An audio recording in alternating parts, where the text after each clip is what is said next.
يا صباح الفل وصباح الورد صباح الياسمين، اخباركم يا حبايب قلبي؟ كل سنه وانتم طيبين. النهارده يا بنات هنعمل معاكم القرص القرايش الجميله ديت، حاجه ما شاء الله تبارك الرحمن جميله جدا. وزي ما انتم شايفين اللون بيتكلم عن نفسه والجمال، والريحه والله العظيم كانت تحفه.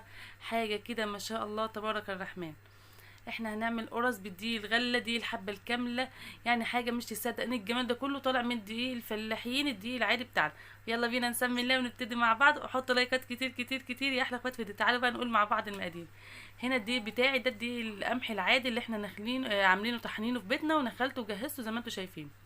وانا جهزت معايا كوبايه كده من السمسم. طبعا السمسم ده خارج من الارض من عندنا، وهبقى اعمل لكم فيديو على زراعه السمسم باذن الله، واوريكم شجرة السمسم عاملة ازاي. والسمنة نص كيلو سمنة، وهنا كيلو من الحليب.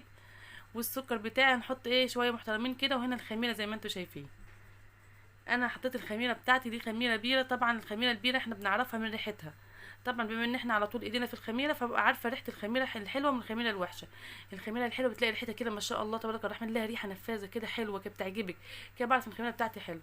وصبيت عليها شويه لبن دافيين وكوبايه من الميه. وهنزل بقى بشويه من السكر. يعني انا بعاير بايديا زي ما انتم شايفين كده، بس هو عباره عن كوبايتين او كوبايه ونص من السكر على كميه الدقيق دي.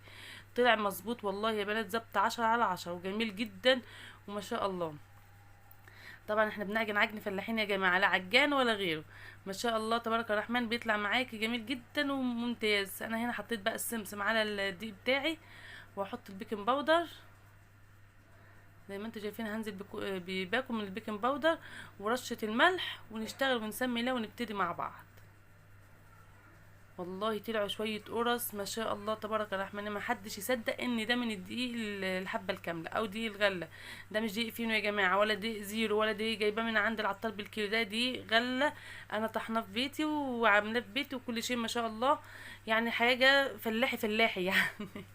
بس ما شاء الله جميله جدا. انا بعد ما حطيت الدقيق على السمن على اللبن والخميره والسكر، نزلت بكميه السمنه بتاعتي. يعني شلت منها عباره عن معلقتين كده مش كتير.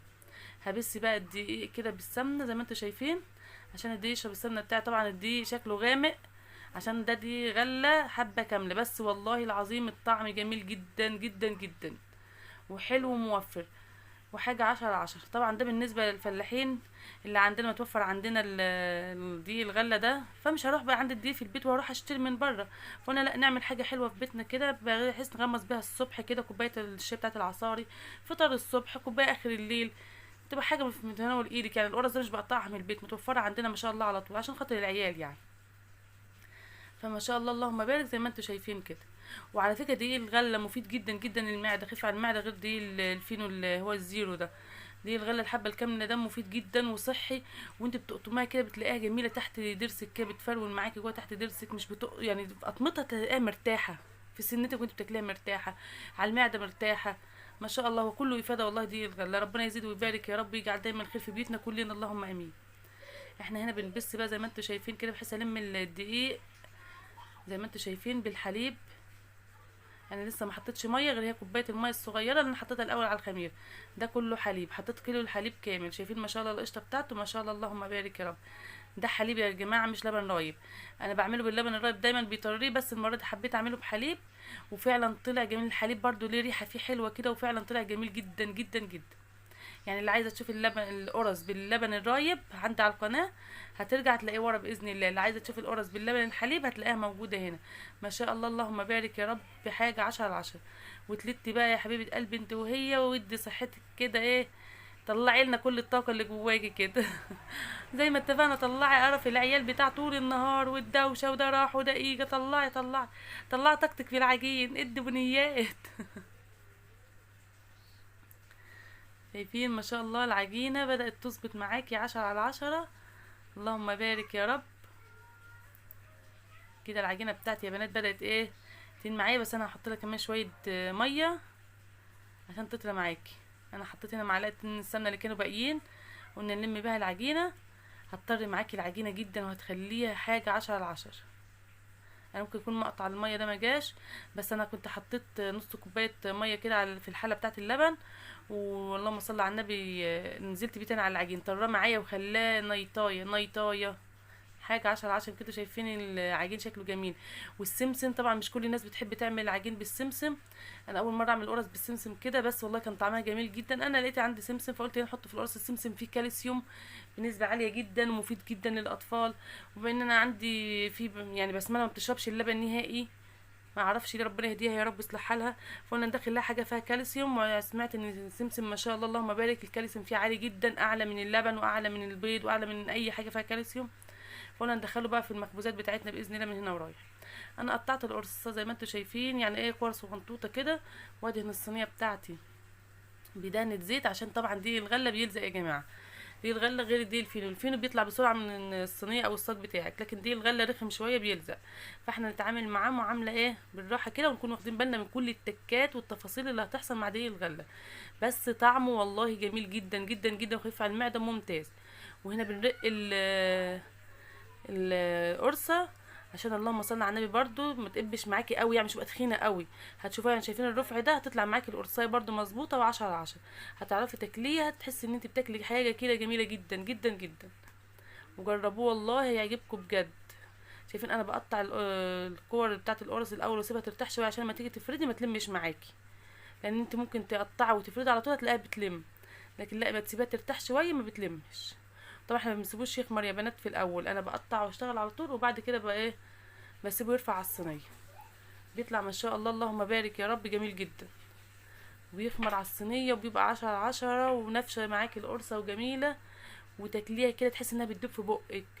والله اللي كان منه مش كان مصدق ان ده دقيق غله، يعني مش حد قال ان ده دقيق غله خالص، غير من لونه، يعني هو لونه بيكون غامق شويه عن اللي فين.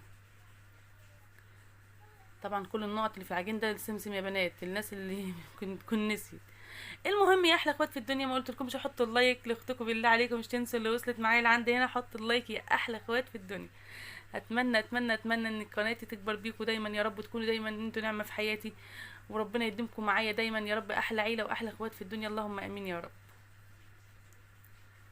فين ما شاء الله اللهم بارك، بتتفرد ما بتكشش تاني معاكي عشان احنا سايبينها مرتاحه. تسيبيها ترتاح شويه بتطلع معاكي حاجه 10/10. كده خلصنا الصينيه دي زي ما انتوا شايفين بقى، ونحطها ونسيبها ترتاح براحتها خالص خالص يا بنات، ونروح نعمل الصواني التانية باذن الله.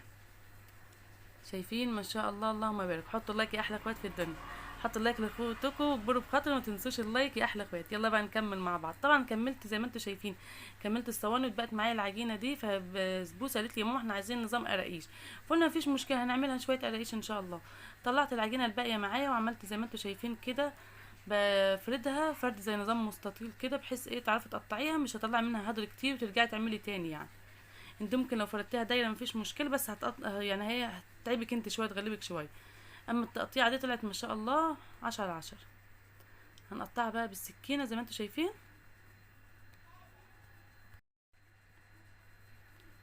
طبعا بالراحه وانت بتقطعي يا حبيبه قلبي عشان العجين مش يمط معاكي. هي عجينه ما شاء الله اللهم بارك جميله جدا والله، وكانت مرتاحه في كل حاجه، وشغلها كان 10/10. كل اللي في الجناب ده يا بنات انا هلفه تاني وهنعمله من جديد تاني، عشان احنا عايزين نطلعه شكله جميل زي ما انتوا شايفين. شايفين اهو ده بقى هيطلع شكله حلو كده ما شاء الله اللهم بارك يا رب. تطلع معاكي جميله، تغمسها في كوبايه الشاي بلبن، كوبايه الشاي اللي يعجبك، بس هتطلع حاجه 10/10 وطعمه تحفه تحفه والله يا بنات. شايفين رصيته زي البسكويت بالظبط ما شاء الله اللهم بارك، جميل، وكان طعمه حلو وريحته حلوه، كانت قرفته زي العسل. هنا بقى بالنسبه للفرن، انا طبعا قلت ان انا هتكلم معاكم النهارده في كل شيء بتفاصيله. انا سبت القرص لحد ما خمرت معايا كويس، والفرن بتاعي دفيته، والنار كده انا بسيبها بس ايه يعني عاليه لما يدفى، وبعد كده برجع اهدي النار تاني، عشان النار العاليه قوي دي ممكن تسلق معاكي القرصه تحمرها من فوق بسرعه تلاقيها لسه عجين من جوه. شايفين انا هديت النار زي ما انتوا شايفين كده يا بنات، وبرده بكون مهديها شويه من تحت عشان القرصه تستوي معاكي وتتنفش وتطلع حاجه 10/10.